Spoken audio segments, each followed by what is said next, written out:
Hi, this is Lori Marie, and welcome to the final episode of season 1 for the Deep Thynkers Society. Where do ghosts live? Do they live in your home? Do they live in the cemetery? Do they live in the fourth dimension? Are they a figment of our imagination? Do they even exist? Let's find out today on this episode of Deep Thynkers Society when we talk to Travelers Moon Paranormal Investigators, Chris and Kelly. Let's go. Hi, Chris and Kelly. I'm Lori Marie, and this is Maddie Frequency and Chris and C with Deep Thynkers Society. How are you guys today? Hey, I'm good. Thank you. So, you guys are both a pair with Traveler Moon. Is that correct? Yeah. Yep, we're the whole unit. That's all there is. We'd love to hear how you guys came to be, and maybe a little bit more about this paranormal business that you two are living your journey with. Yeah. So we are paranormal investigators out of central eastern Iowa and Cedar Rapids. And I don't know, it feels hard to put it just in that simple little box because we both do quite a bit in the realm of the the paranormal, We've both been into the paranormal for a lot of years, and we like to approach things both from the more technical side of things, but then we also both of us have abilities ourselves, so we like to use that and kind of come at our investigations from both directions. We feel like it gives us like a more holistic picture of the investigation.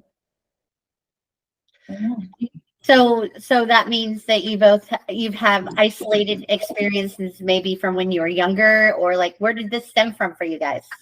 Yeah, definitely. So it teeters on like a paranormal investigator cliche to say I grew up in a haunted house, but in both of our cases that was definitely the case. And it was one of those environments where and actually I think it very much forms how we conduct ourselves on a paranormal investigation.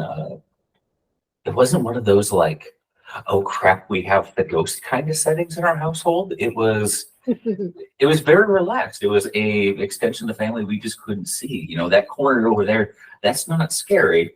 It's just a place where we can't take the dogs to take them outside because they get a little weirded out. But that's fine. If it's, we hear my grandparents had these wind chimes up against the cabinets that if you heard those going off, that wasn't scary. That was, them just saying hi. Yeah. You just get used to having roommates that you can't see, and things happen. It's not that big of a deal. And it almost like, it was funny because in the house that I grew up in, we'd go through stretches on occasion where it got really quiet. And we'd even make comments like, we haven't heard from the ghost for a little while. And you'd watch as things just systematically started falling off the shelf. It's like, okay, you're here. We got it. Stop knocking things over, but. So you guys, so for me, when my grandparents lived in a really old home and that home is still there, I can't even imagine now.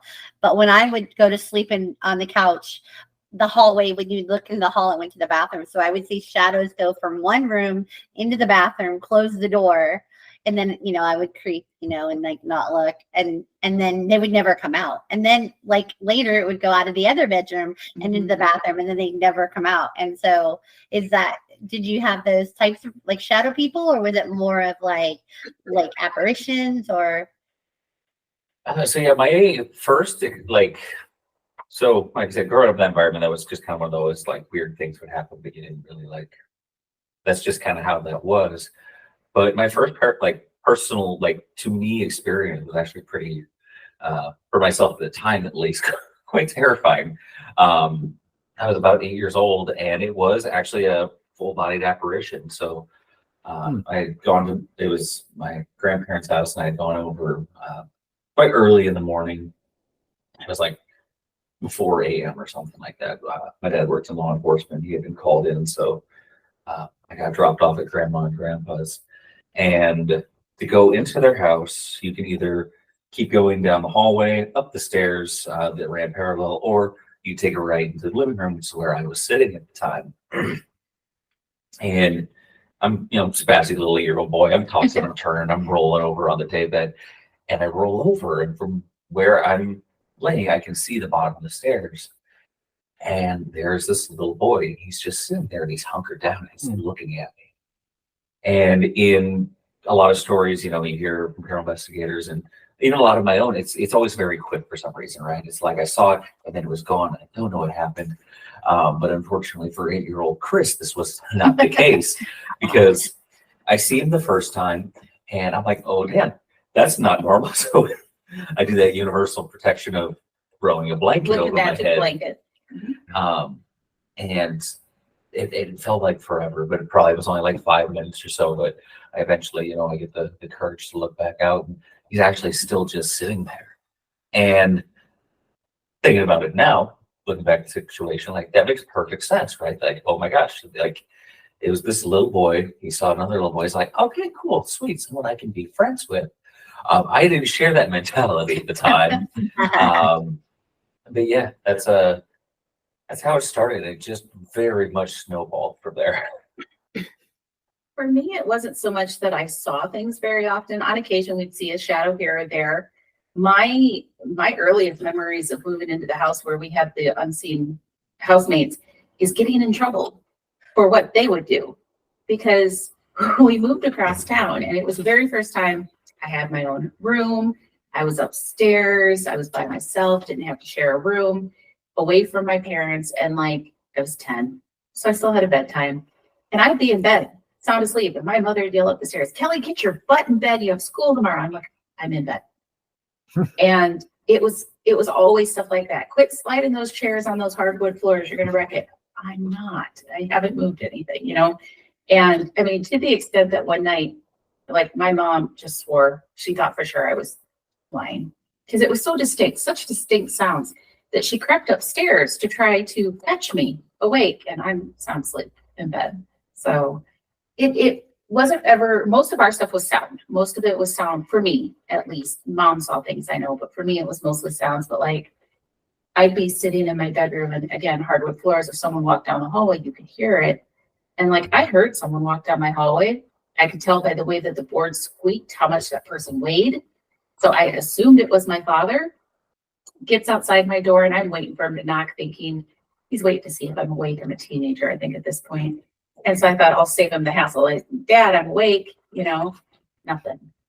And I'm like, why isn't he coming in? And I get up and go over, and I'm like, maybe I locked my door.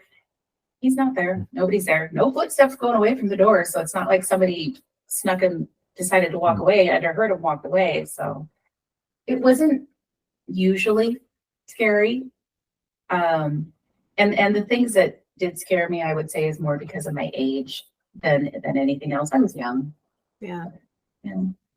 How did you two come together? So we actually, as a team, we've only been doing this for 5 years. about 5 years, but there's actually about 40 years experience between the two of us. Wow. That's amazing. That's awesome. So I actually, with my mom and I host expos in Iowa. So they're called the Psychic and Paranormal Expos. And how many years has it been now? Good Lord. 13. 13. About 13 years ago, we had this group sign up to come and be one of our vendors, and in walks Chris and his dad, and we just clicked, and we became really quick friends and started investigating together. And we complement each other well, because where he's really great with technology, learning how to use it, explaining how to use it, I'm really great at breaking it. He's really great at like trying to put a logical answer to everything, and I'm great at reminding him sometimes it's your intuition and there's not like something you can pick up and feel to make it real. So he's also the self-preservation, like, oh God, of the two of us. We actually just had a very, you have no idea. He'd still be stuck in a tunnel if I was there. We would both still be stuck in the tunnel. It's one of the few times you decided to follow me. We just the other I weekend, don't know what was wrong with me. we were exploring a location off in central Indiana. It was an old combination. So it opened as a tuberculosis sanatorium, but it was also a psychiatric hospital and nursing home. Not together, separate buildings, but all these buildings were connected with tunnels underneath. So we were told. Which, as paranormal investigators, those are some of the sexiest words ever. Is like there's Underground tunnels. Yeah. Okay. So I was jazzed, and I was extra excited when I found like this weird little hobbit hole in one of them. And I'm like the kind of person, no second thought. I'm like, I'm going in that hole. Kelly, on the other hand, is standing looking at this hole that's about 2 foot tall, about that wide. It is dark. It is wet as hell. There's mud all over in there. And I'm thinking, what are we doing? But we were told that the tunnels connected all the building, and we knew there was one more building. And I'm like, okay, Amazing. fine. Long story short, I'll that look at hole it. wasn't the way. No, it wasn't. Wait, did you both go in that hole? It Uh-huh. did. Yeah. Normally I let him do the stupid things all on his own, but for some reason I decided this time I was going to follow him into the little dark hole and see where it went. And it was a bad decision. It was a bad decision. Shoes were wrecked. Moods I don't were. know that I would do that. Yeah, so I give it to you both for being brave like that. Well, and the funny thing was we kept going down this tunnel, and I mean the mud's up to our ankles at some point. And I'm thinking in my head, we're going to hit a dead end. This isn't going anywhere. And I'm just about to the point to tell him either we find the exit or I turn around, and he turns around and looks at me. He's like, oh no, it's a dead end. It's a dead end. We can't go anywhere. We have to turn around and walk back through all of that. So what do you think? What do you think it was? So these were the steam tunnels for the building. They would be used on occasion because I'm assuming there were windows in there so that people could run things from building to building underneath. But they also being the steam tunnels, you'd have certain areas like back in the day when it was heated by steam that it just was reaching basically to a further corner of the building. So that's what that dead end I'm assuming was all about, was just the fact that like it's those actual like steam pipes needed to go to this area. And to keep it open for maintenance was just advantageous for the property owners at the time. But In our defense, there were steam tunnels in the other tunnels that or steam pipes in the other tunnels we were walking through as well that actually did go somewhere. So made sense. So this trip to the buildings sounds really interesting. Could you tell us more about the whole experience in general, or did you find anything, or like what was it like? So it was actually just kind of a detour for us. We happened to find like weird little adventures kind of wherever we go. We were just that weekend at the Ohio State Reformatory. Oh my God. In Mansfield, Ohio. If you're not familiar with like the name of the building, a lot of people are familiar with the actual prison itself still. It's where they filmed the Shawshank Redemption. You guys went there? So yeah, we spent the whole weekend hanging out at Shawshank for a paranormal convention. We vended a few of those annually. Which is super cool because like we get to set up our booth outside of the cells. So we spend the whole weekend in the West Cell block with the cells right behind us, the showers just a few feet away from us. And like, it's the coolest thing. Oh, yeah. And this time we actually got to investigate Friday night. So we've been there multiple times, but this is our first time that we actually had like hours to go and investigate it. It was something, that's for sure. So do tell. Let's hear it. So I'm kind of geeking out. So like Kelly mentioned, and this is peculiar, I guess wasn't necessarily part of like the introduction process. So aside from me being like the tech person and Kelly also being investigator, Kelly is a very gifted psychic medium. I'm more prone to seeing things, and I know I'm not schizophrenic because I can turn it on and off. I'm a shamanic practitioner, so I work a lot with nature, land spirits, and despite all of these things, I am the very like logic brain, almost annoyingly so. And it was so cool. I had one of those experiences that like really brought back like, I remember there was a weird like magic to my first couple of years doing this, where it was just like it's obviously the coolest stuff ever to me still because I've been doing it for this long, but But it was it's an experience where unequivocally there is no explanation for it. So yeah. Because a lot of times I can like, if nothing else, I can chalk it up to I'm very open to the idea that maybe I'm just crazy with all this. Oh, I highly doubt that. But what was your experience? Oh, I don't know. So we were up in the attic, what they call the attic of the Ohio State Reformatory. And there is off the cathedral, there is this great big room that doesn't have any cells or anything in it. It's just this like maybe a little bit longer, 100 feet football wide, field. 300-yard room. It's huge. And what the history of this room is that when the Ohio State Reformatory was opened as a reformatory, so they only had prisoners in there that they thought maybe they could potentially help, that maybe someday would be Non-violent offenders, very Right, petty right. crimes. So, however, there was another prison not too far away where it took the naughty people, and there was a fire. And they had 200 inmates where they had to put them somewhere, 200 men.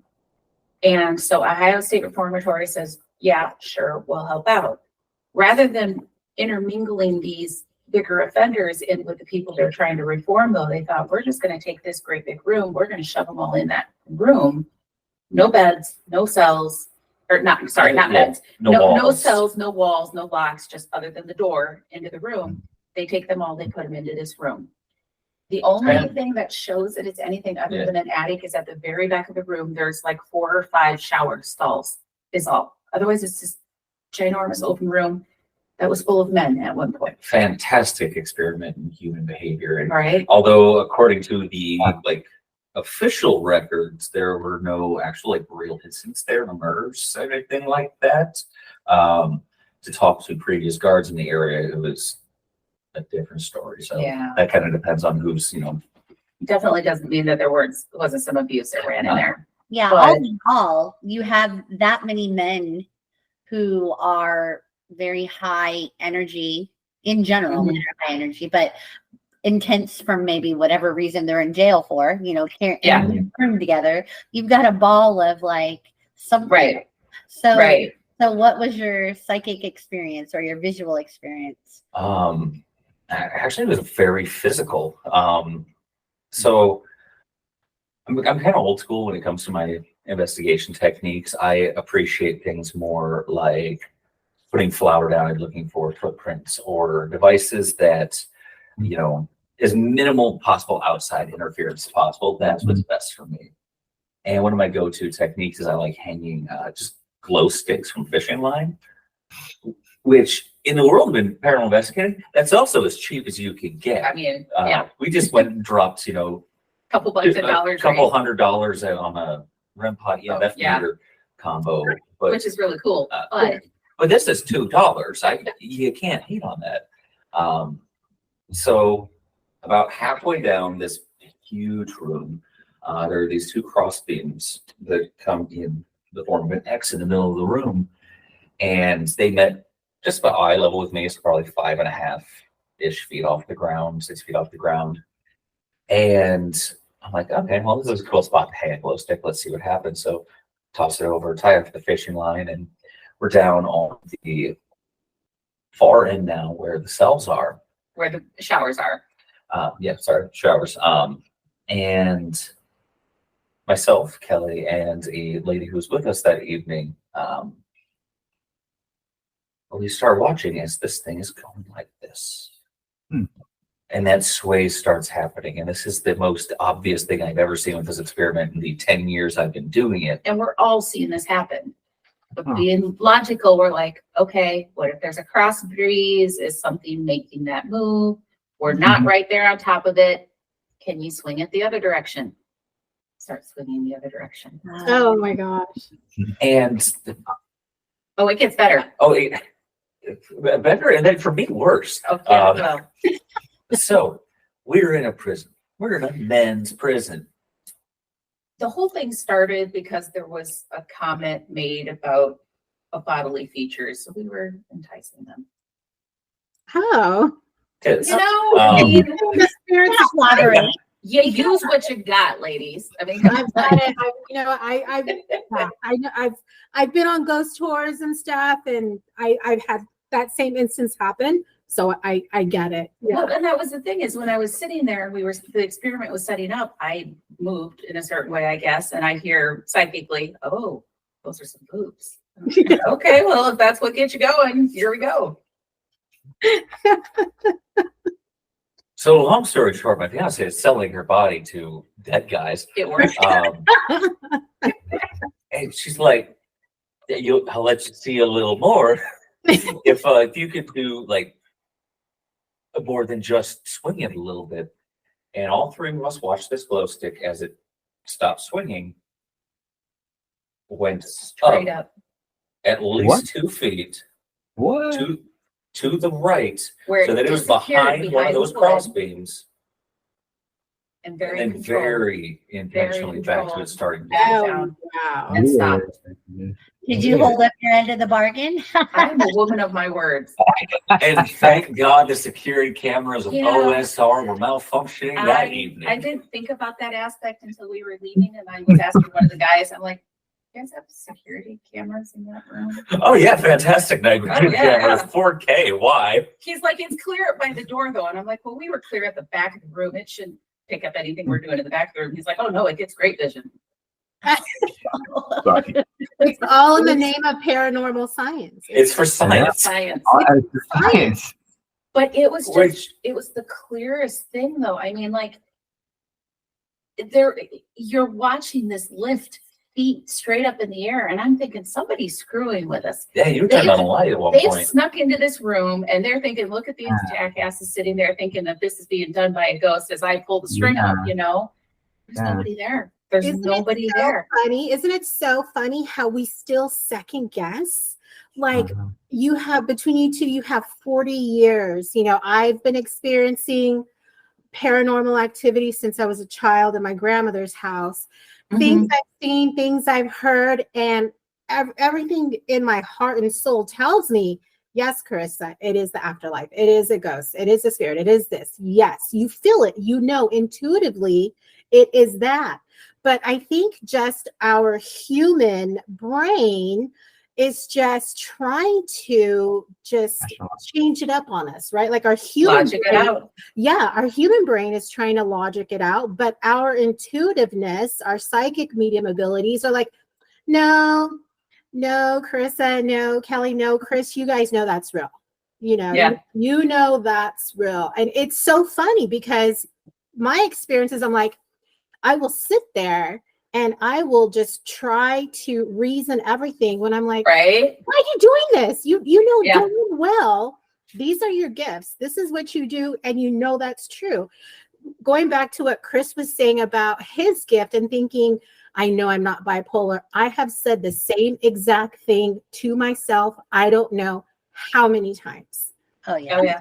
I Yeah. know I'm not crazy. I know I'm not bipolar. This is a true message. Like, and then when you're coming into that gift, when you're just learning, oh shit, I got this. Like, Yeah. But it Yeah. doesn't matter how long you've been doing it or how often you've been right or how many times you've had those, oh God, that was real moments. Yeah. I still feel like I'm making things up. You know, it's like it's just Yes. I'm making things up in my head, you know, and it's like yes, I get that 100%. yeah. So you guys said that room, here for a minute we were talking about a house and You had now more we're talking happen in there. a prison Sorry. and certain rooms and certain buildings, I'm feeling like there's a commonality when people like think of haunted places, right? So and then you might relate a little bit, Kelly, because for me, I'm also a very, very sensitive. I always pick up on it. I always know when there's ghosts, but I feel it a lot in bathrooms of old buildings, like bathrooms. Isn't that It's unique? very weird. Like Alton is one of the places I think about. There's not very many places walking around the Mineral Springs Hotel that like I'm uncomfortable. But going into that women's bathroom off of the ballroom, I don't like that. You know, Yeah. how There's no reason. well, you know I don't know. how many times women go to the bathroom and cry? Well, yeah, they I was released. just gonna say something about that. We're like, Yeah. if you, how if many you have times to take a women- minute, Yeah. It's a place of release, so like they're releasing for anybody, men, women, they go in there and they're like, even when we release the toxins. But I think it's so interesting that like bathrooms are like, I could go into any home and I can tell you right off the bat if that place is haunted or not, just by their bathroom. I think it's like a vulnerability thing too. At that point, when Yeah. you're vulnerable, you're sensitive, you're just a little bit more heightened to your surroundings. It's like the same reason like your dog's in the front yard and he's trying to do his business, but he's also making very intense eye contact with you. Like it's the same thing. He's like, I'm uncomfortable and you're gonna help me through this, right? I don't know that it always heightens a person's awareness though, because we offered you up as a bait and you were just not ready for it. No, it So wasn't. So do you guys have a super specific scary or physical? Like, have you ever had physical marks or physically felt, or like, do you have an isolated experience that's like your most scariest? Even if it wasn't together? Yeah. I float between mine. You go ahead and do yours. well, see, because I was thinking I have a physical story, but it's not technically scary. Yeah. I mean, so like it's most people would think it's horrifyingly scary, but we were out at Melbourne Manor, and there is one of the spirits that's there all the time. He's called the Shadow Man, and he's my buddy at this point. I've took the time to learn his story. I know he's not dangerous as long as you're nice to him. He's a good guy. And so I make a point every time I'm there to go down and sit outside his room. And so we were there one night and I went down. I have a tendency to wander off. So it's just because I don't mean to, I just disappear. Anyways, took off, sitting outside his room, and I don't know what happened. Next thing I know, I'm kind of like jerking myself awake and I'm thinking, holy crap, I fell asleep, And I'm thinking, okay, I didn't tell Chris where I went. I don't have a clue how long I've been gone. And that was weird. I better go back, make sure everybody knows where I'm at and I'm okay. So you lost time. Yeah, like that's not a normal thing for me. I don't normally let my guard down enough to fall asleep, but I am comfortable in Melbourne, so I suppose it could happen. But I go to pick myself up off the floor and go back down to the room where everybody else is, and it takes everything I have to pick myself up off the floor and gather my stuff and walk down this hallway back to where I'm going. I'm just absolutely drained of energy and freezing, which anybody who knows me, I don't get freezing. I'm warm-blooded all the time. So we get back and I can't snap out of it. I can't get my energy back. I can't wake up. I can't get warm. And we end up leaving because I'm like, something's wrong. So we end up leaving. And I was at lunch with my mom a couple days later, and she's kind of looking at me at the booth that's sitting across from her. And she says, you have a handprint on your arm. I'm like, And as the new boyfriend at the time, that doesn't bode well for me at all. but I get to looking at it. I actually came across a picture when I was looking for pictures. And you can see somebody had grabbed my arm from behind. The four fingers were in front and the thumb was in the back. You could see the handprint. And I'm like, well, that obviously couldn't have been me. Even if I was sitting like this, that's not the right angle. And I can't get maneuvered like that. So I didn't think a whole lot of it. We were heading back to Melbourne pretty shortly after that. We are lucky enough to get into Melbourne multiple times a year. So I went back down and I was sitting outside Shadow Man's hallway again. And I said, buddy, I need to ask you something. I said, last time I was here, something happened. I said, and I still don't know what happened, but I left with a handprint. What happened? And he starts saying, oh my God, I'm so sorry. I didn't mean to. He says, something happened to you and I was just trying to help. Oh. So I think what happened is in the room next to his, there is another spirit that's in there that is not as friendly.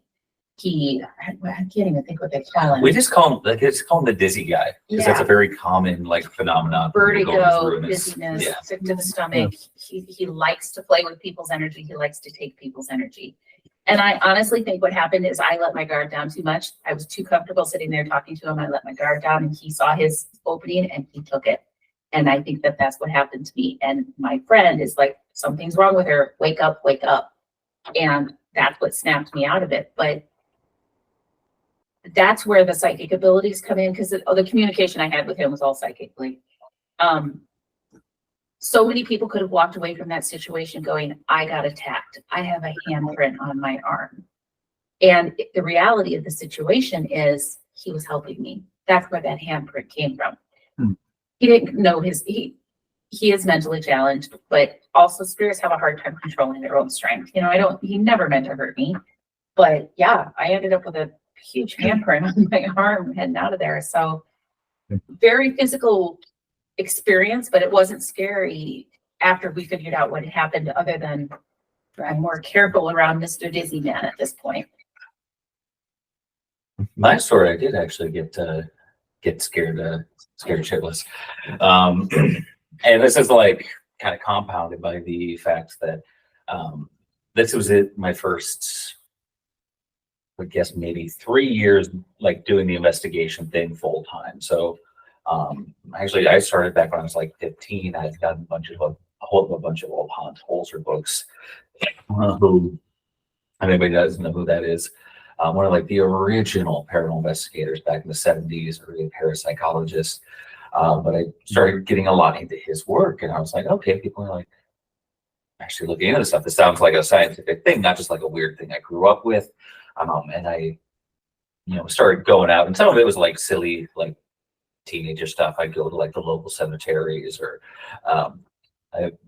anecdotes over the years of trying to break into old prisons and being chased out by screams and stuff like that. But started about 2011, I got like really serious into this, and a couple years after that, I actually started taking like more house calls, doing more residential stuff.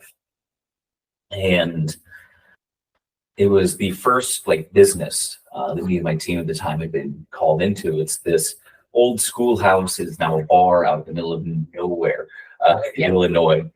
And I actually just got to revisit recently, and that was kind of a nice little like trip down memory lane for me. But there, the business owner at the time, and I'll refrain from saying the place just because it's under new ownership, and I don't know if they want that kind of publicity, but the owner at the time, he's walking us through it. He's telling us, the stairs. So there's two entrances to the building, and there's these stairs that cross, go up to the second floor, and a big open area on the ground floor. And he's like, oh, we hear footsteps going up and down these stairs all the time. And everyone's like, okay, residual haunting on the steps as kids go to class and stuff, et cetera, et cetera. He's like, things moving in the attic, things moving in my office. And whoever's down in the basement, because it's always some guy in the basement, whoever's in the basement just isn't friendly. He's pulling people's hair. He's killing the lights when they're in the middle of doing something on like the far end of the basement. Just not a pleasant fellow. And naturally, with me being one with lower self-preservation instincts, I'm the one that's in the basement by myself about halfway through our investigation. So at the time, my team was me, my dad, and my brother. And my dad and my brother are 2 floors up, and I'm down in the basement by myself, trying to elicit some sort of response. So at the time, my hair was like down to my shoulders, and I was like, you want to pull some hair? I've got hair to pull. I was usually like the slowest to run. So if I wanted to like poke at something, I'd like get a response. So I mentioned like the glow stick brought back a little bit of magic for me, because it was like, that's something that moved. That's something I can't dispute. Like I saw that. Oh yeah. Mm-hmm. And it's also twice as terrifying when stuff does start happening that's very physical, and it doesn't seem like it's with friendly or just interactive intent. So I'm down there with a night vision camera, a standard just like digital still camera, and my audio recorder. And I'm down there maybe 15 minutes, and both cameras die on me. And very commonly accepted idea in the world of paranormal research, obviously ghosts aren't like us. They can't take in food. They don't use calories to, traverse this world. They have to pull their energy from somewhere else. And typically it's our electronic devices. So I was like, okay, you're obviously pulling energy because these are fresh batteries. Is there something you're doing trying to interact with me? And not too soon after I asked that question, a milk cap flies by my head. And I know the guy, like, someone in the back of my head's already like, I know the guy who's down here isn't the friendliest. This wasn't obviously a very friendly interaction, so I'm just going to get a little closer to the steps. He doesn't lack complete self-preservation. It's just not top of his list. So I'm getting closer to the bottom of the steps, and I'm at this point realizing that my eyes are the only eyes down there. And I'm just kind of running EVP, and I'm like, hey, is there anybody down here? Like, you pulled my batteries. What were you trying to show me? And I hear this. There's heating vents in the middle of the basement, and they go further into the basement or towards the bottom of the stairs, which is where I was sitting. And obviously, I'm not ready for this. And it's the middle of June, so there's no reason. There's no expansion, contraction in the heating vents. There's no reason that things should be happening. And I'm asking, is this you? And it bangs louder, and it's flickering its way up the vents. And now it's coming my direction. And I'm starting to panic just a little bit. So I'm reaching for my walkie-talkie, and I get my dad, my brother on the horn, and I'm like, hey, guys, my cameras are dead. Stuff's banging down here. And my dad gets back. Okay, I'm sending your brother down. Oh, good, I'm safe. Apparently, what was heard was I don't have a camera, and that was it. Because my brother, being the brave sod that he is, I see him at the top of the stairs, and I'm relieved. My brother's here. I've got backup. I see a little fear in his eyes. He throws this brand new $250 camera down the stairs to me, and he is going like the freak. Yeah. He was scared. So I have this new camera, and I'm going around with the camera. And one of the claims that they had was, and it's actually what kind of inspired them to actually call us, was there's this explosion. A CO2 tank that they had in the basement that they used to move their beer lines along just exploded, and they had sent it into their distributor, and they said there was no real plausible explanation for that. And actually, fast forward several years, I work in the beer industry now, and I've had the opportunity to look at some of these stuff, and what they were describing, at least from what I can remember, it doesn't sound normal to me. But basically, I'm over where the CO2 tanks are, and this camera dies on me. And I'm okay. Last time, you did some pretty wild stuff when you used my camera batteries. And it doesn't seem like you want me down here. And this is one of the 2 times this phrase has come to bite me in the ass. I'll tell you what, I'll go if you can do something to impress me. Yeah, that's that's the face a lot of people make.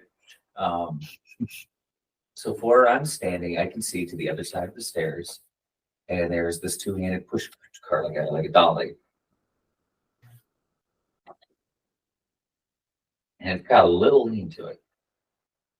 And we're humans. Our eyes are fantastic things, but on occasion they can be fooled. And I'm like, it's low lights. It's just my eyes playing tricks on me. There's no way this thing is moving a little bit. And as soon as I had myself convinced that there's no way this dolly is moving, it was like somebody took it by the handles and just flicked it to the ground as hard as they could. There's no video to this because, like I said, they killed my cameras, but I still have that audio recording. It is a string of profanity that would make a sailor blush. So there was a teacher who was really unhappy about that place being turned into a bar. And that was kind of it always seems to be some sort of stuck-up teacher in these places. Yeah. It's not a... Yeah. There's a teacher who probably had some pretty well, I don't know when that bar was around, but if it was, or when it was a school, if it was during the Prohibition era, then alcohol Catholic school totally be off the table. But yeah, there's a pretty pissed off teacher who does not like that being a bar. Mid to late 50s, I believe, is when it was opened. Oh, okay. But that Prohibition thing is definitely carried over throughout the years, they're selling. Yeah. Oh, yeah. So And even you if it wasn't during that time, if it was a school, I could see somebody easily saying, this isn't a place for alcohol, this is for kids, you know? Exactly. Exactly. Yeah. You two Sorry. seem really in tune, with like energy. You clearly can sense, and you seem very gifted. I'm curious. This is my big question so growing up, I was very similar to you and, Chris as well. And I know Matt had his experiences as well. And I was in tune in the sense that knowing something was with me. I wasn't alone. But as I grew up and I got older, I always wondered, like, I don't get it. What are ghosts, right? And I remember watching That's Incredible when I was a kid. And it's going to age me because I'm a lot older than you guys. But it was about our local town's toy store. It was Toys R Us. And I watched That's Incredible. And they talked about how the guy was searching for the girl. And, it used to be farmland. And he chopped his leg off, and died. And, anyway, long story short, I started to wonder, like, and because it would be the same, they would see the same thing, like a recording over and over. So I was like, well, is it like energy? Is it like a recording, that's like trapped in time and stuck? But as I got even older, I started to think that maybe because time is an illusion that the parallels bleed. And it's just, that incident was so traumatic or so intense or carried so much energy that in this time and space it sort of bleeds into it. And maybe that's why psychically some of us can pick up on it more because we're more sensitive to, the bleeding of time and the layers that are in front of us. Same with like people that talk to the dead, or talk to people who passed over. They're just like talking to another realm, touching base with another realm. So, that's kind of the perspective I came to, but I'm curious, what your guys' perspective is on what ghosts are and what is really happening. And I think it's interesting the way that you pose that, because I think there's truth in both aspects of this. I think 100% you're going to have those situations where it's like a recording. It's the energy of an event that happened that's left its imprint on that location. And it could be something as simple as at 5 o'clock every day, the man walks in his back door, walks straight to his fridge and grabs a beer every day at 5 o'clock, Monday through Friday. And so every That's me. I'm that ghost. as you're creating a ghost. But that could be something simple like that. Or you can look at situations like the Villisca Axe murder house, where that was such a traumatic, high energy driven event that took place there that in reality, I don't know that the spirits are there very often. I'm not saying that they're not never ever there, because we've interacted with them. But I think that the majority of what people feel at that location is that scar that's left behind. That residual. That residual haunting that's there. But then you'll have the other side of that where, 100% it's intelligent. Yeah, and I was just gonna say, up to this point, I think what we've been describing is what a lot of people refer to as that residual haunting. Like, okay, let's think about everything everywhere all at once, right? Let's imagine that time is an illusion, right? Let's not imagine it. It's supposed to be a thing. So if that's the case, and when we go to a place that is known to be haunted, are we tapped into, is that moment in time just so intense that we pick up on it in that space? You see what I'm saying? Yeah. So for me, it like at least the metaphor that I kind of go to this. Imagine just the existence of time, spirit world, whatever, is this just flat surface of water. And if I were to take a stone and drop it in that water, you're going to create a ripple that goes outwards. Now, eventually, those ripples fade off into nothing. And I think that's why we don't hear of ghosts of Neanderthals or things like that. And depending on, how intense that experience was, that ripple is going to be bigger. The bigger the rock, the bigger the ripple. Or if I'm dropping small rocks repeatedly, because I think, that example of a guy getting off work, he's going and grabbing a beer, being that repetitive thing, that's just a bunch of small rocks, but it's going to eventually create bigger ripples because you're displacing more of that water. And it also speaks very true of the fact that just because something is a haunting doesn't mean it's negative in any way. No. Right. It's intense. Yeah, it's just it's a side effect of life. It's a thing we leave behind. Then psychically, how would you explain Kelly's experience where a spirit grabbed her arm? If it was not a recording of time, would you say that maybe you were between realms where that energy existed and you were there together? Because psychically, you maybe were in that realm and maybe he was in your realm. Like, you see what I'm saying? Like, how would you explain when they touch us or when like that? Yeah, I think you described it as like frequencies, and I think that's a good way of explaining it. Yeah, and it actually kind of falls into this, and I hate putting things into boxes because in the grand scheme of things, we don't know anything for sure about this paranormal research thing. But if there's one or two like sensibilities that I can't wrap my head around, it's that what we were talking about before is something we call residual hauntings, where this is something we refer to more as intelligent, and that is more, depending on what your sensibilities want to call it, an earthbound spirit. It's a person that doesn't have the meat suit here, but some or all of their consciousness is still around. And they are just people. You know, we do presentations quite often when we're traveling, and we call it Finding Happy in a Haunting. And one of the things that we try to help everybody remember is that these are people. It's not a what, it's a who. And like Chris said, they may have lost that meat suit, but they're still just people. Talk to them like you would people. Treat them with respect like you would people, you know. But 99% of what you're going to run into, they're not bad. They're not evil. They don't mean you harm. They're just, I don't know how to phrase it other than living their life. Their afterlife. Right. They're living their afterlife. The but- Tibetan Buddhists call that in between a bardo. And you can reside in like different levels of bardos, right? Some people may call it purgatory.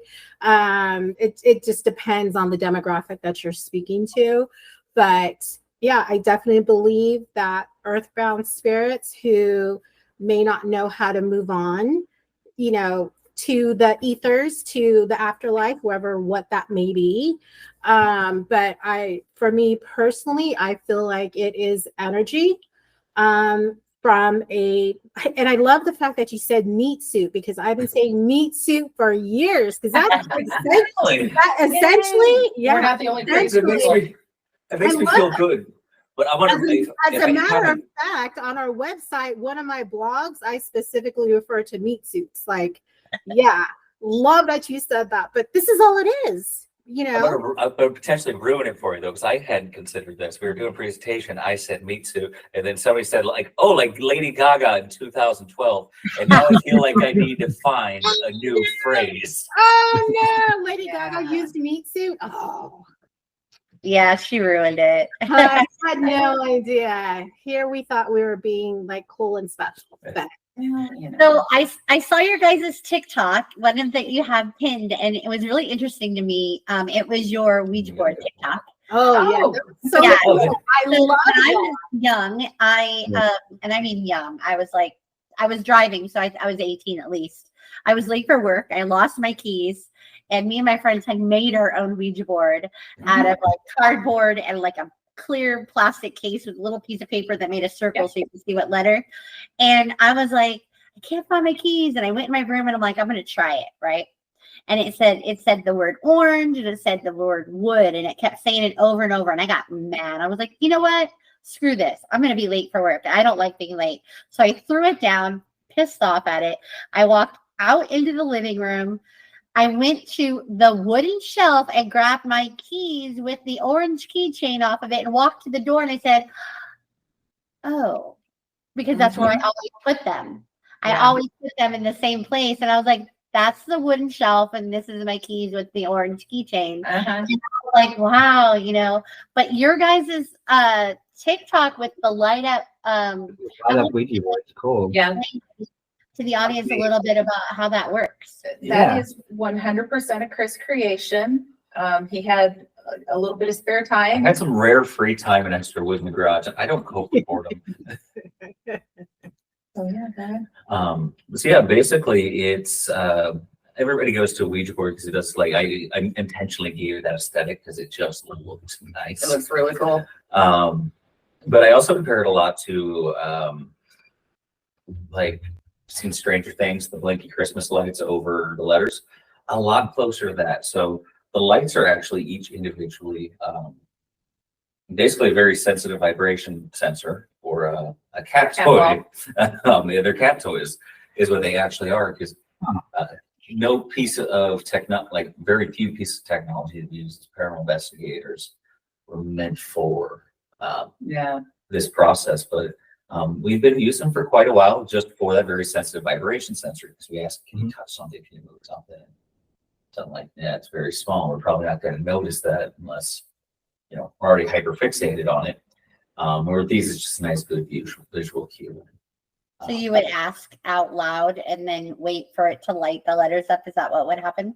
Yeah, I mean, ideally, if you know, we used to do it just like this one means yes, this one means no. We were getting a lot of good responses, and yeah, just like how can we expand on that? So gave them the whole alphabet, so if they had the opportunity to be able to spell in life, like read, write, spell in life, they'd be able to write out messages, and we've had some very interesting results with it. Yeah, we but yeah, the board itself is all hand drawn. Chris drew everything, painted everything, designed the whole thing. But I'll let you explain, because I wasn't even a part of it. I got to hear about it afterwards. Dang it. So with this, it requires a lot of patience. Just because it does take a lot of time for them to interact with each one individually, and a lot of times it's honestly very nonsensical. Like as far as like solid results, are like I don't want to say maybe 40% of the time. There's one of the first times we used it, we host a lot of public investigations because we think it's cool to have our own experiences, so to be able to facilitate somebody else's first experiences. Always very cool. Give them a chance to come in, investigate a place they may not have gotten into on their own. Lets them be with somebody who has some experience doing this, and then we've got all the equipment for them to use too, so they can like try things out, see what they like, what they don't like before they go and invest their own money. So yeah, we're upstairs. Actually, this is Melbourne Manor again, and I've got a small group, and we're all hanging out around the board. And I'm gonna preface this with there's a lady in the group whose name is Buffy, which is it's kind of a different name, but whatever. So we're standing around the board, not much is happening, and the bee lights up. Everybody's like, "Oh, something happened. This is cool." And almost immediately the U lights up. And everybody are like, "Oh my God, it's starting to spell things." And then the F lights up, and everybody's starting to get really excited because they know they're spelling something. I see Buffy because she's like 2 feet away from me going like this. Now, preface this whole thing. The poor woman had just broke her foot. She was in a boot. There's no running away. Couldn't walk very well. They're upstairs. So yeah, for everybody else in the room, it was a very cool experience. But for Buffy, not. It is weird. And it finished spelling her name. Oh yeah, it finished spelling her the whole name. Crazy. Yeah, it was very, very cool. Like as a sciencey guy result for the board. It's just a cool experience, and it was one of those weird examples where we do host these events and everybody comes out because they want that weird, spooky experience. And almost everybody panics when the weird, spooky stuff starts happening. Yeah. Right. But that's another one of those situations, like you were saying, Carissa, where you try to logic yourself out of it, but there is a room full of people who watched that board spell out a name that's not a usual name. Right. We can't control that. We can't make those balls go off, especially not the order we want it to, you know. I have a Ouija board experience that a little bit different than yours, but still kind of confirms it. So I'd never played with the Ouija board growing up. Just, never really had an interest. I grew up in a house where I saw shadow people. Like I felt like I already had enough of that around me, right? And so this guy that I was dating, I was hanging out with him at his mom's house. His sister was there, and I read cards. I don't do tarot, but I do playing cards. So I was reading cards for everybody. And, we start talking about the Ouija, and the guy that I was dating, his mom was like, "I have one inside. Do you want to play with the Ouija board?" And I'm like, well, yeah, sure. I've never played with one before. Let's go ahead and do it. And so she brings out the Ouija and nothing happens. The planchette doesn't move. I kind of even expected maybe somebody to play a joke and move it, you know. Nothing happened. And we were at it for about 45 minutes. And so I was like, well, there you have it. They don't like the Ouija board. They don't talk, you know, they don't want to talk about it or talk through it, whatever. And just went about my life. And 5 years later, my grandma comes to me and scolds me from the other side about playing with the Ouija board. And she said, I was there that night. And the reason why nothing happened is because I did not let it. She was like, you were not in a really good area. You were not around good people with good energy. And so I blocked anything from coming through. Now, when I got that message, there is no way I was no longer in touch with those people. I was 2 hours away from where I was when I played with there was no way that message could have got to me, or, was faked. Like, the person who gave me that message was a complete stranger. They wouldn't have known. Wouldn't have known me up until that day we met. She was a psychic medium. And so I just knew. I'm like, oh, shit. It's just one of those things that just blows your mind. And you're like, Oh, yeah. This is for real. This really is for real. Well, since what you're saying, they were blocking negative energy, for you, whatnot. So I would want to ask Chris and Kelly. So tell me what you think about this, and because it can get really serious at times. I was in a school. It was an old school, but it was where we had our YMCA program. And there is a preschool room that's open year round. And the teachers would tell me about how they would clean the room in the, at the end of the day, and come back in the morning as if they've been played with. And then, other things, we heard other things too. But in this room is a small little kitchen. And it had like one of those flapper doors. So it was always open. You just go through the flapper door. But the kitchen was really small. And the sink was like in the back. And the stove was off to the left.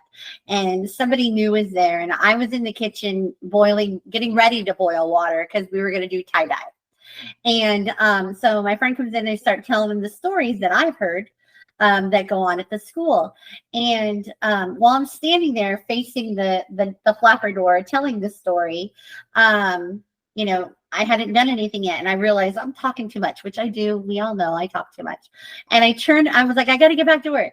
So I turned over to the stove, and I shit you not, they freaking turned the stove on full flame while my back was turned the whole time talking. I never turned the stove on. I never even put the water in the bowl yet. But it was like confirming that everything I was telling them was true. So I turned around and the flame was fully. I mean, that's dangerous. Like, have you had dangerous things like that happen? And what is your take on the fact that, maybe, time is bleeding, or maybe there's consciousness that is stuck in this realm, but what's your take on that? I mean, I would honestly think that it wasn't something that they had done thinking, oh, this is dangerous. I think they could have seen it as, we're trying to help her. We're trying to maybe not realizing that it wasn't full of water. So we're going to turn the heat on so she doesn't get behind schedule. Or maybe we're going to turn this on in hopes that she recognizes, hey, you're supposed to be boiling water to get back to work, The majority of the spirits that we run into, they're in locations that they choose to be in because it meant something to them. And a lot of times they just want to help, I mean, we had a spirit in the house that I grew up in. My first year, I had a son, I lived at home.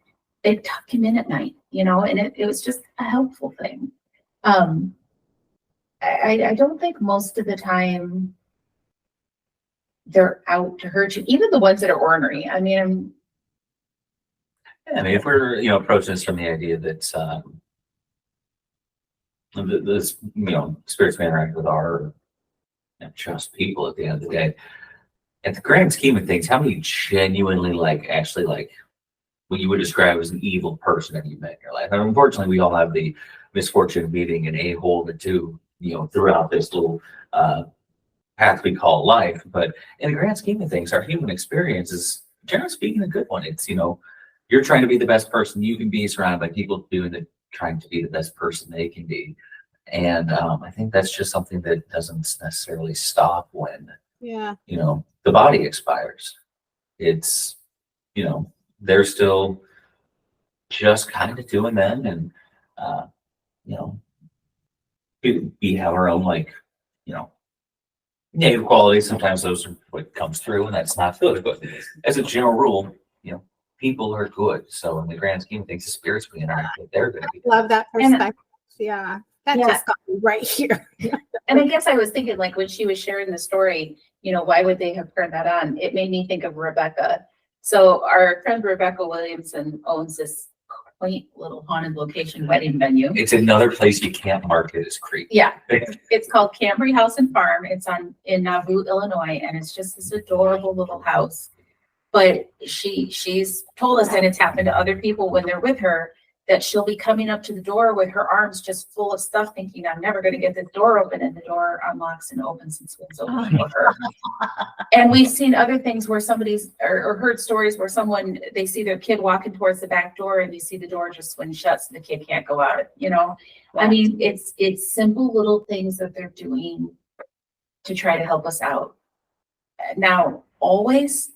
No, maybe not always. I mean, there's definitely times that lights have gone off, or it's like, this is not the good time for you to turn the lights off on me. I have no idea where I'm at. But I don't know that I've ever really been. No, that's not true. I was gonna say in a situation where I thought this spirit was like trying to hurt me or scare me, but trying to hurt me, no. Trying to scare me, yes. So essentially just like Casper the Friendly Ghost. For the most part, I mean, friendly may be pushing it sometimes. I mean, because like there's the maintenance man at Edinburgh, or it's Casper the human ghost, and humans are messy and we're complicated, and we try to do good most of the time, but sometimes we're just not having a good day. And I'm going to be a bitch, and people are just going to have to deal with that. And that's the whole thing I think about this. God help the person who has to deal with me as a spirit, because some days you're going to get a great person, and other days you're going to get a raging bitch. And well, you two the odds be ever in your favor. You two are pretty awesome. I would never consider either one of you raging bitches. So on that note, Travelers Moon, you come into, people call you guys. Is that what it is? They call you guys, you come in. So what is your mission? When they call you in, are you coming in to like help rid the home? Are you coming in to help see if it's legit, that maybe there is paranormal activity? Like, what is your mission, and who would call you, and why would they call you? Or, kind of like Ghostbusters, I guess. Ghostbusters. So our house calls are actually very few and far between these days. We do a lot of consultation work with like local groups if they need it. I mean, back in the day, because I don't. You did a ton. It is from time to time. You still a lot of house it's calls. Different for a single woman to go. Yeah, fair. But everybody's a little bit different. You have some people that they just want validation. They're not crazy. As far as get these out of my house, I'm not an exterminator, and these are people with free will. This is their house too. Just because they're not the ones with bodies living in it right now doesn't mean they don't have some sort of a right to be there. Because if anything, they've been there longer. Yeah. And it'd be the same as me walking in and saying, Matt, you no longer get to stay in your house. Get out. But it doesn't work that way. Nobody has that power or authority. And some people just have. I started and this is part of the why I started walking a little bit further away from the house calls. Was I firmly believe there's such thing as paranormal Munchausen syndrome, where you can have a reasonable explanation of things happening in your home, but they want the damn ghost, and they're going to go to 3 other teams that's like until they find the people. They'll be like, oh yeah, your house is definitely haunted. It's the case. Yeah. The goal now is for us. It's to help remember. We want to help try to make sure that the spirits themselves are not forgotten, that the locations are not forgotten, that the stories are not forgotten, because how much of our history has been lost because the stories are not still being shared. They're not still a part of somebody's memory. another big point for us is really just trying to help make sure that we're understanding the truth of a situation. If we're going to a location where there's a story of someone who's just mean and ornery, I'm that person who's going to want to try to figure out why. Why are you mean and ornery? Is there a reason? Is that not the truth of the situation and it's just being misinterpreted? Can we treat you better in your afterlife so you don't have to respond the way that you do? Right. Because I think a lot of times people get scared of the unknown. We get scared of the things that we can't see or that we don't understand. So of course it has to be bad. It has to be mean. It has to be evil. And that makes one hell of a sexy story for it to be that, and in reality, it's just Bob living his life, wanting to be left alone and, get off my porch. Yeah, I have like 5 questions here. I can rapid fire them. Yeah. Dude, I love the documentary. Y'all have a great Thank chemistry. you. What was it Extremely- titled again? A Night in Renwich. Renwick Man. Mansion. Yep. So I had a couple of questions. I'll just go through them and y'all can answer any one y'all want to. What is a moon spinner, by the way? That's on you. I suck at explaining this. So Moon Spinner is a myth or legend that I grew up with. I actually got it from my mom. And it's a story that she's told me since I was a little bitty girl. Basically, like when we're born, our lives, our paths are cast out in front of us like the reflection of a moon on a pond. And as we go through our life, that path starts dwindling, like a moon will dwindle until that experience, that existence is over. And then the new moon starts again. And you cast it and it's the moon spinning. Interesting. So it's a nickname that honestly I started using as a username and it just kind of stuck. And so now half the people who know me as Moon Spinner.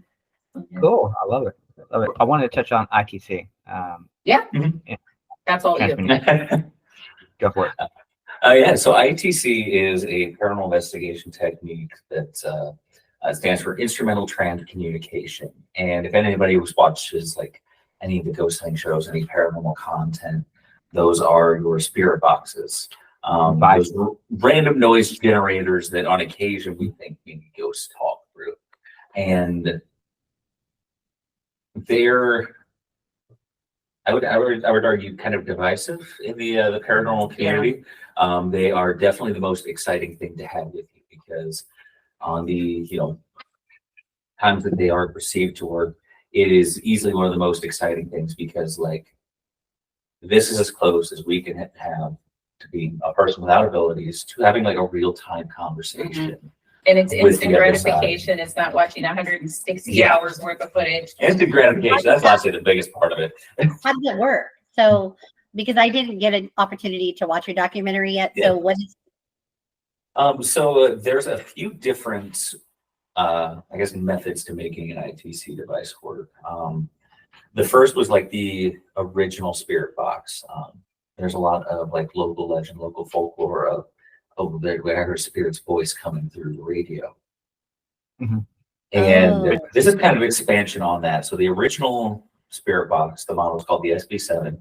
And basically what someone did is they snipped the sweep wire, the wire that goes to the sweep on your radio. So that it's turning the channel. constantly going through radio stations, typically about 4 second. creating white Right. noise? Right. Yeah. So if you're ever watching the shows, if you watch the shows and you hear that device, it's going every time it makes that noise, it's changing the station. Mhm. Got ya. So then the idea is that, and again, I can't say for certain how this works for them. All I know is the result that I've been able to see on this side. They're either manipulating those sounds inside the device to say things, or they're actually manipulating the vibrational patterns before they hit our ears, turning into something that we're able to hear. So it's either a broken radio, or in recent years, and I'm going to preface this with, don't trust everything that's potentially Hang in there, folks. We'll A phone justify our app? next thing. So back, like, had you asked me, like, 6, 7 years ago, if anything in your phone was good for ghost hunting, I wouldn't have told you.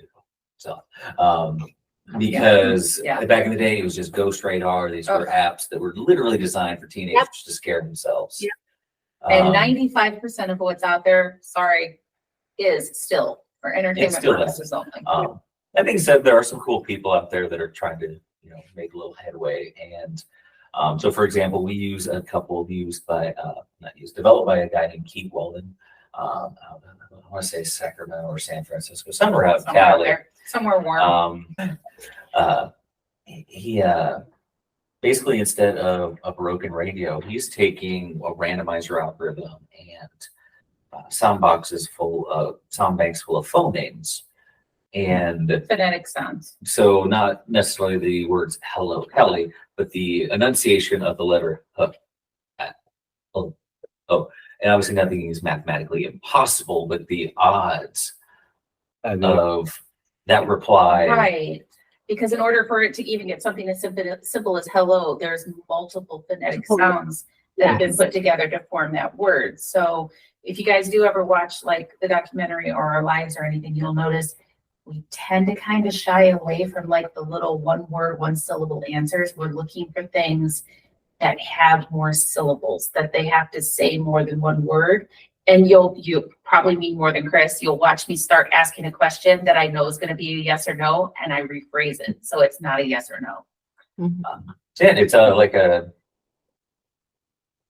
I was trying to like compare things to other things I've noticed, and for me, it's when you're doing a reading with, say, oracle cards or runes or etc. You're relying on what is perceived on our end as randomness to give us a message from spirit, and it's kind of like that electronically.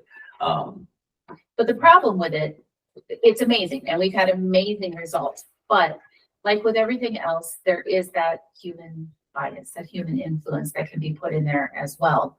So one of the things that we'll do to try to take that human bias out of this is we'll do something called the Estes experiment.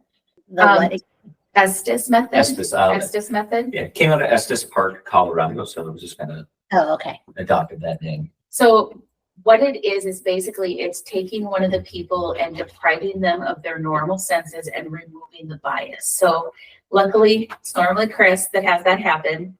He will put on a blindfold. We give him blindfold, noise canceling headphones. And then he's running one of those the ITC devices through the headphones. And the reason that we do this is because when we ask a question, something as simple as what color is Chris's shirt, everybody is listening for the word black. So even if you hear something that goes, well, they're going, oh, I heard it, it's black.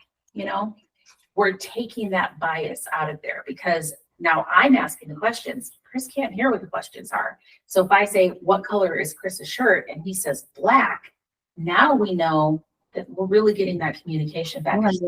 And like, we've had some amazing experiences. There's one of our lives that we've shared. It's on the Travelers Moon page, right? Oh, yeah. And pretty much all of our sessions are out on page. The Cambry House one is on. Oh, yeah. Okay, so there was one of the lives that we were doing that was out of the Cambry House, and it was probably to date still one of our best Estes methods. We were just getting back-to-back answers and things that were completely relevant. And even to the point like I had been doing the live, we were running it live through Facebook and I was watching the chat and he hadn't heard anything for a while. And one of the guys that's well known at this location pops into chat. And I'm like, hey, Chad. And he goes, dairy. And his brain goes dairy, like, ooh, cow, dairy, And then a second later, he gets Chad. And he kind of pulls an earphone out. He's like, is Chad Dairy here? I'm like, no, but he's just jumped into chat. How do you deny something like that?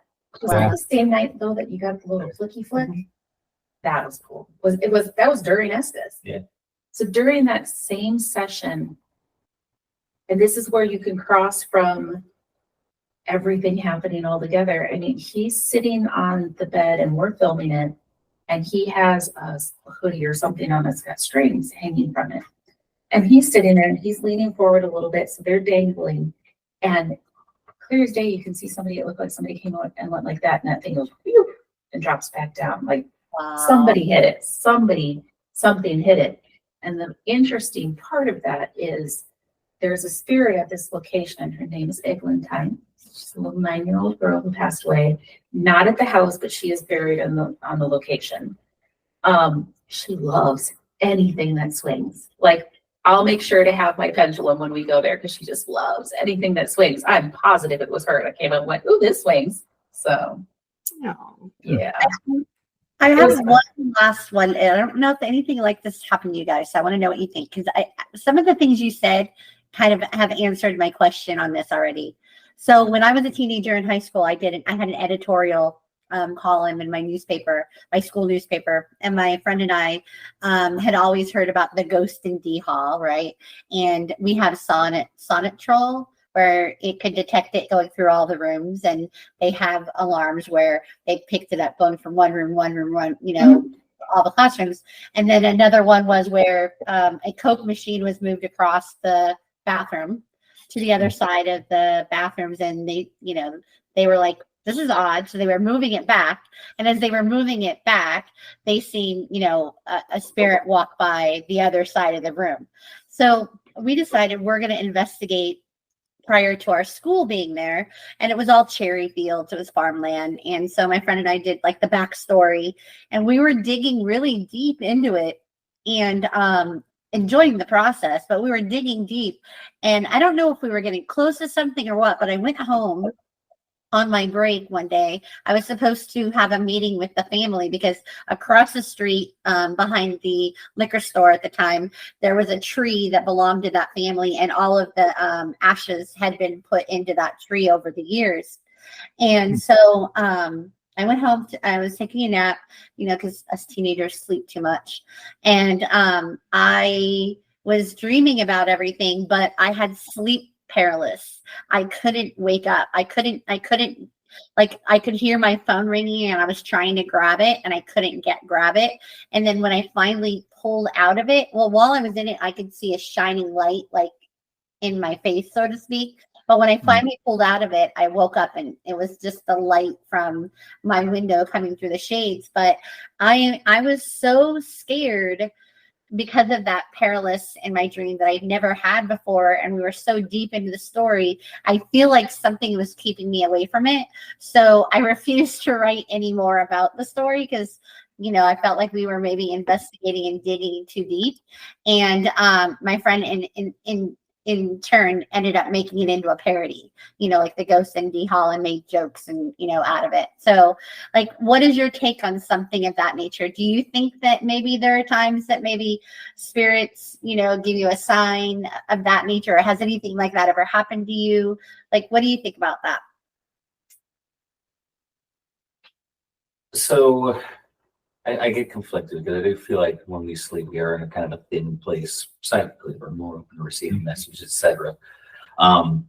Science, Chris, actually, sleep paralysis is something I've suffered from a few times.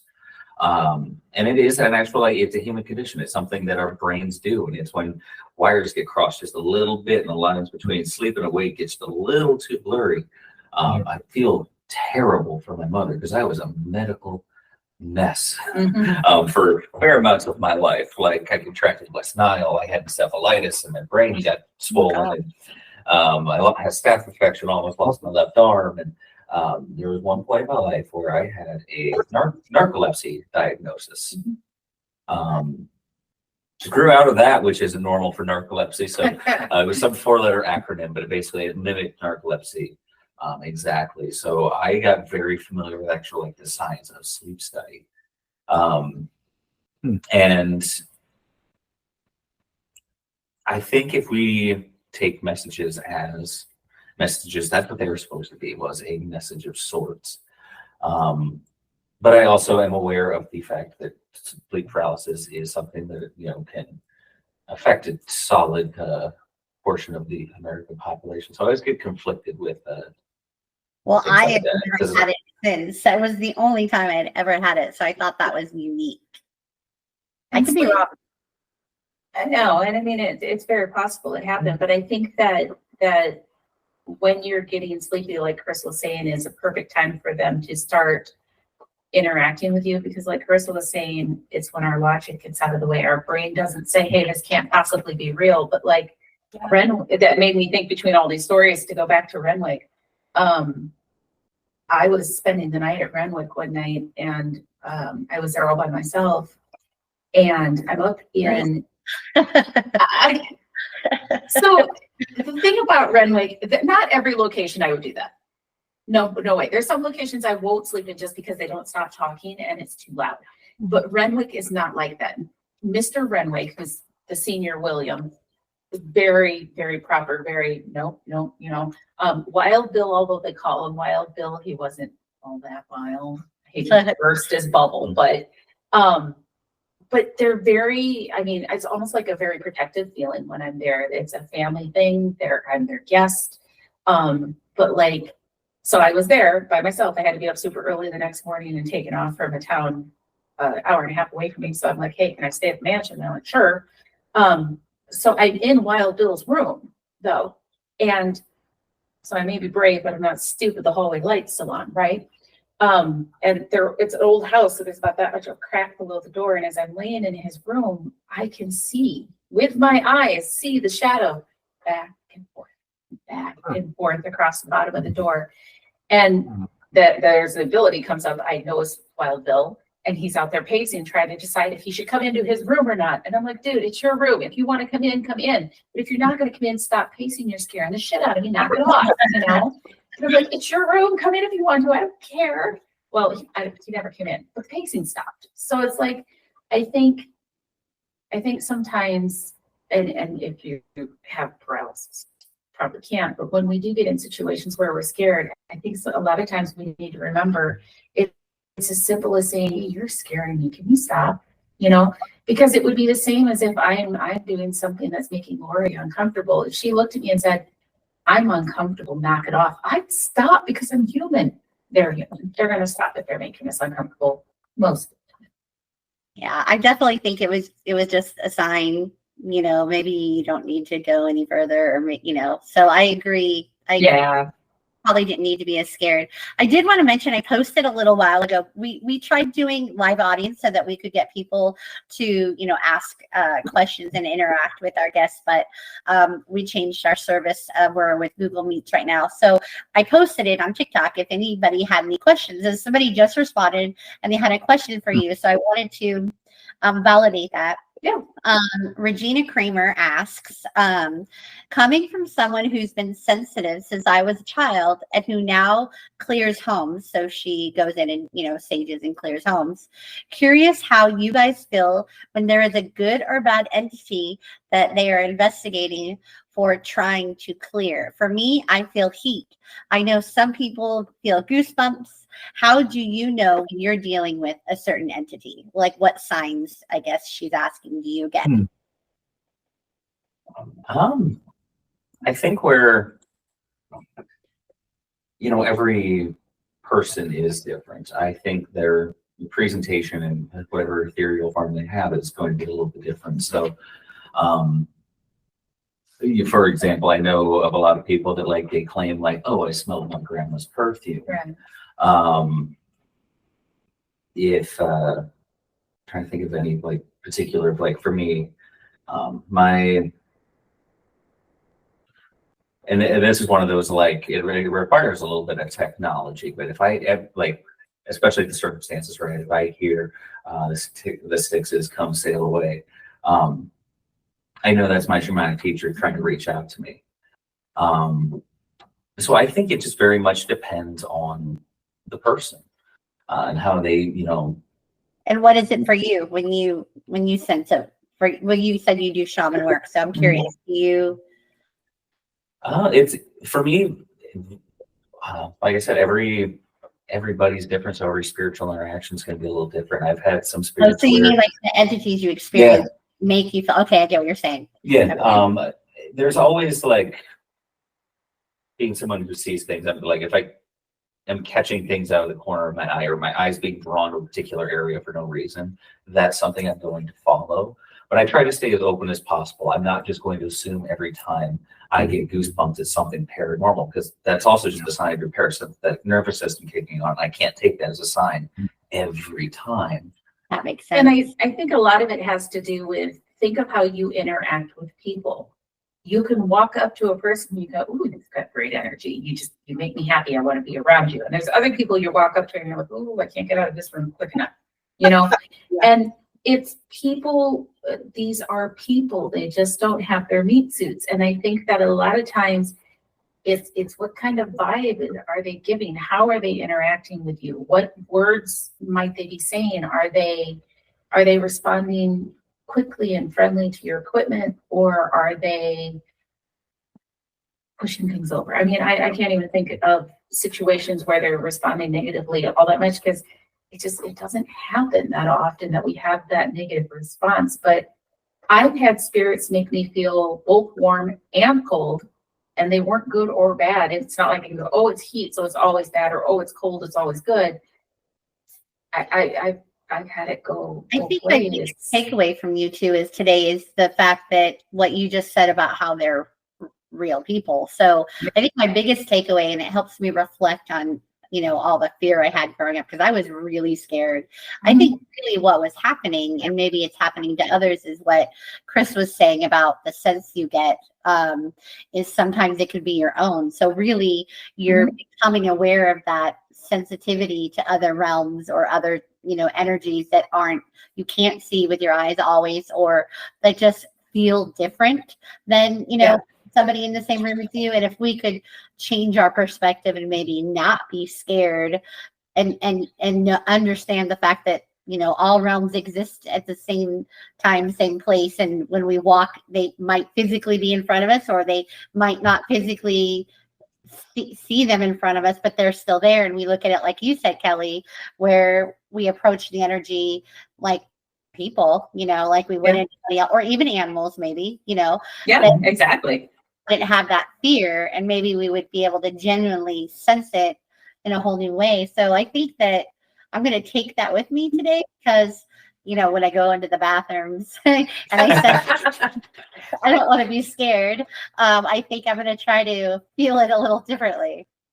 We have this one location that we go to down in Southern Iowa. It's called the Mason House Inn, and it still functions as an inn. It's a bed and breakfast, and there's one room that has a guy that just hangs out in the bathroom, and he's not bad, but he makes me uncomfortable, because he's one of those that he swatches. He's very intently watching you, like stop, just stop, okay? You're making me weird, But I have to go to the bathroom on occasion, so I'll walk into the bathroom like, out, time to go, And it's just like, it cracked me up, because it's really like, hey, you're great to hang out in the bathroom, but this is my space. Go.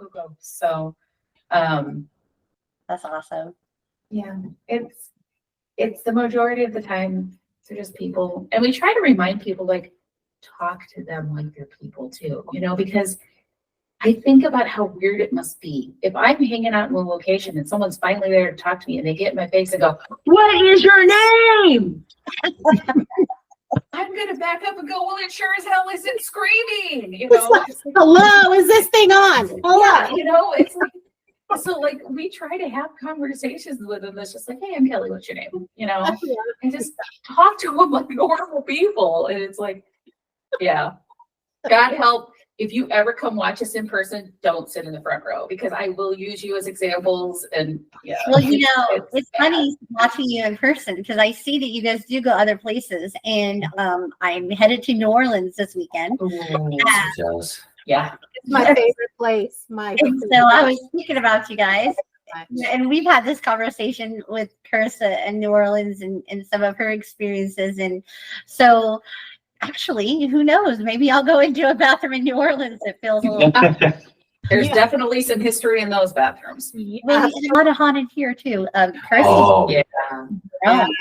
So I just a couple weekends ago, we have a town here called Jerome. I'm not sure. Oh yeah, you do.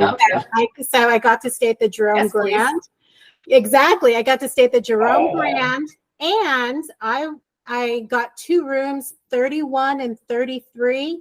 32 is the most haunted room in that hotel. There's been 4 suicides there, where they've just gone over the balcony, and I think another one was by self-inflicted gunshot wound. But Great. I love it. Well, I had more questions, but we can do it. No, go follow-up. ahead. Yeah. Go ahead. Well, yeah.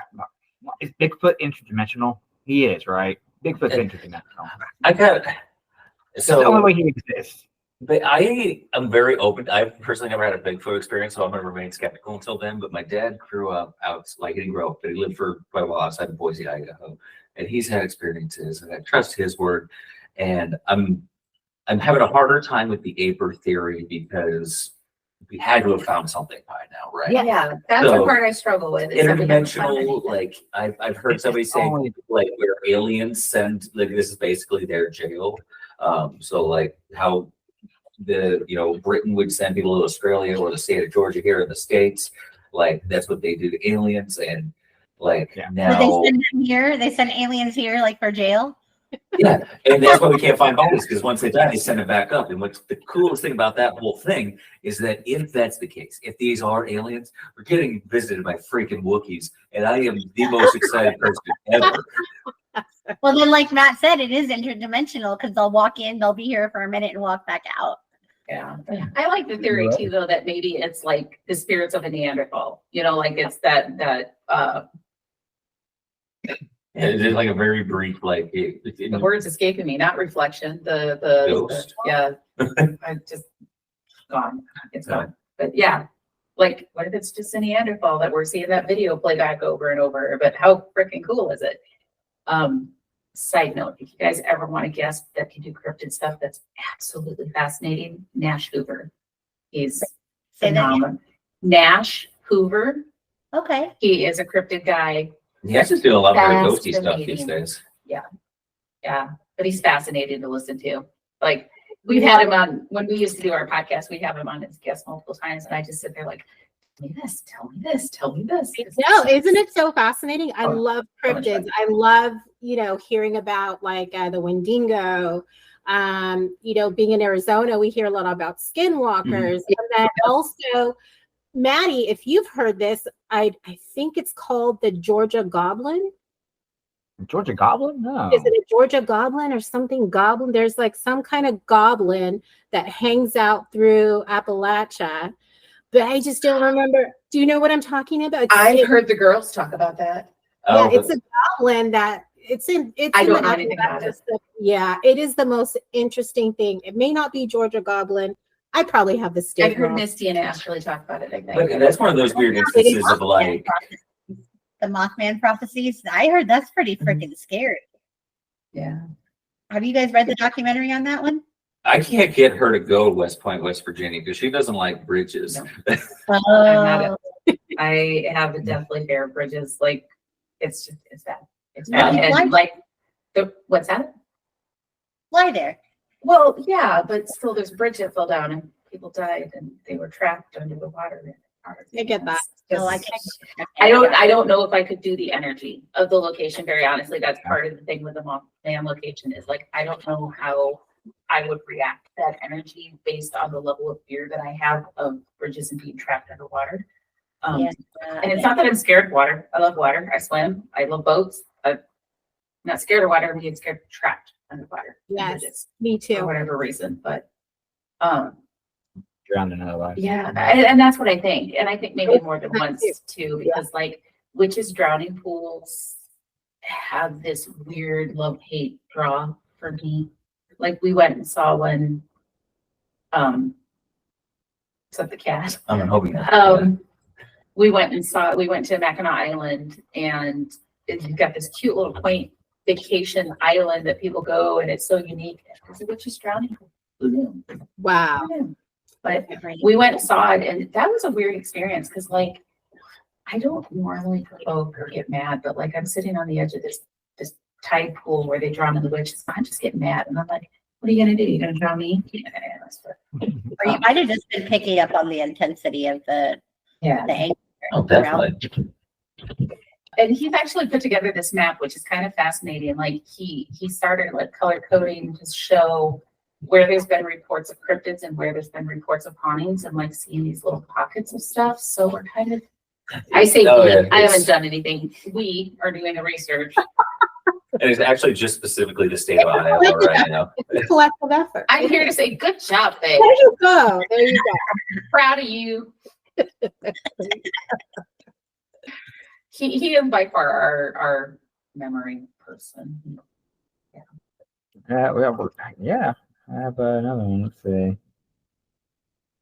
I wanted to ask about what boxes do y'all, spirit boxes, do y'all recommend to use? What's your favorite? What works the best? Yeah, go to spirit boxes. So we're not a huge one for actual spirit boxes, to be Like honest, like the radio-based SB7, ones? XB11. Yeah, and part of that is because I can't do them. For whatever reason, the box cycling through the stations that set something off with me. And I've heard other people who have abilities say this as well, that it gives them like the sense of vertigo, like the room starts spinning. And sometimes I'm okay, but a lot of times if someone turns on a spirit box, I have to leave the room. I can't do it. But Interesting. So SB11, what y'all like to use? Besides? So our go-tos are actually going to end up being a little more software based. Okay. There's so we mentioned earlier that a developer, Keith Weldon, his two that are more or less like go-tos for us are one is called Spiritus, and the other is Necrophonic, and they both utilize sound banks and a randomizer algorithm. But the algorithm is going to be a little different each, and each one gives like kind of a different level of control. So with Spiritus, you have 4 sound banks that you can control things like intensity, and you can throw a filter on it, a little reverb, where Necrophonic has more sound banks, but a little less of that precise control. So Spiritus and Necrophonic are the two we typically go to like right away for recommendation. Where can we buy your light up Ouija board?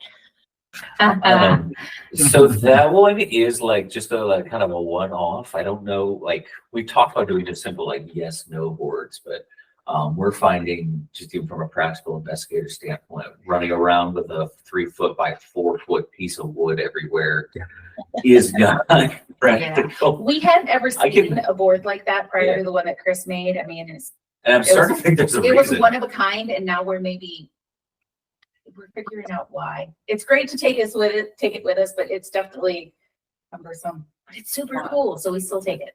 Do you have advice for anybody who wants to like really delve into this? Is this something that's more of a hobby, or is this something that could be a career? Like what's your, I mean, because really so many of us are fascinated with the paranormal world and we want to dig deep, but like what really is the logical side of it? The logic, go ahead, sorry. I was gonna say the reality of the situation is don't go into this thinking you're gonna get famous or rich. It's just not reality.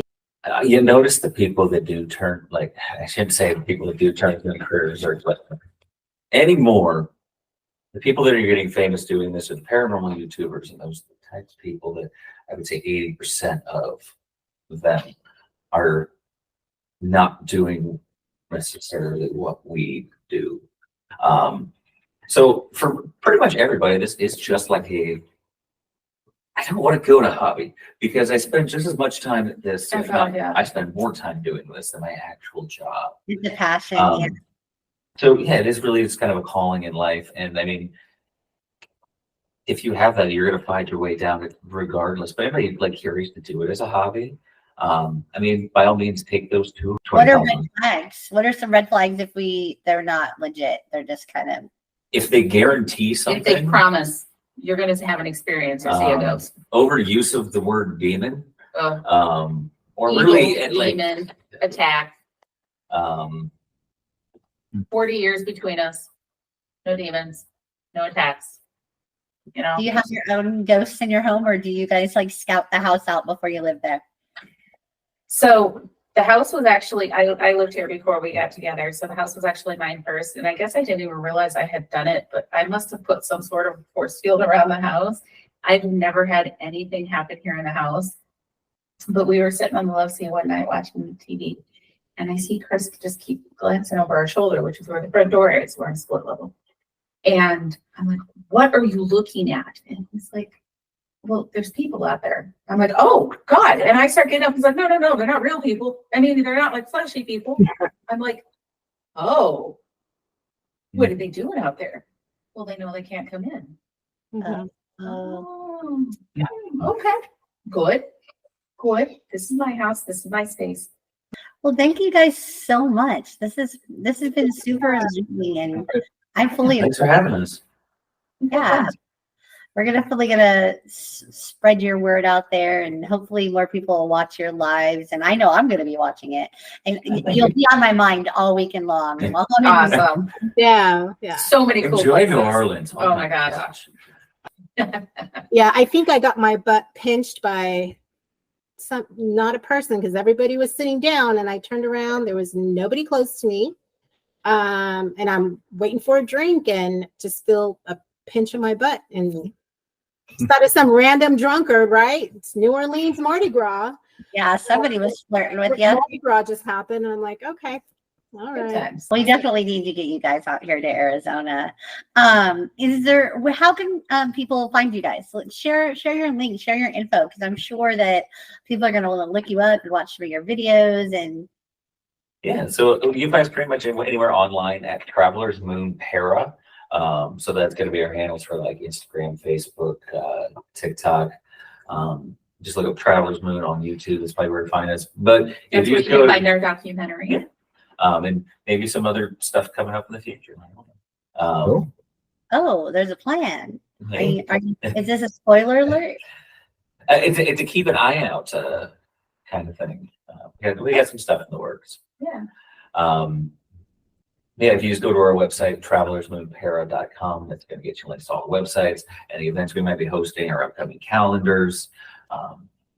Facebook and TikTok are the places to follow us if you want to watch our live investigations. We do go live quite a bit when we're out doing the investigations, because we think that it's good for people to see how it really happens versus what you see on TV. And that's a nice little transparency. Yeah, the TV shows can be great. But I think people forget sometimes they're out there for 2, 3, 4, 5 days, and that's been condensed down to this half-hour, 45-minute show that you get 5 minutes of something really maybe happening that's maybe, so it does help show the reality of the situation, that a lot of times it's us sitting in the dark talking to the walls. Well, thank you guys again. And, maybe we'll have you on again next season and get some updates on your spoiler alert that you wouldn't tell us. Yeah. All right, you guys Definitely. take care. All right, Thanks so thank much, you. guys. Good night. Thank you. Take care. Thanks. Awesome.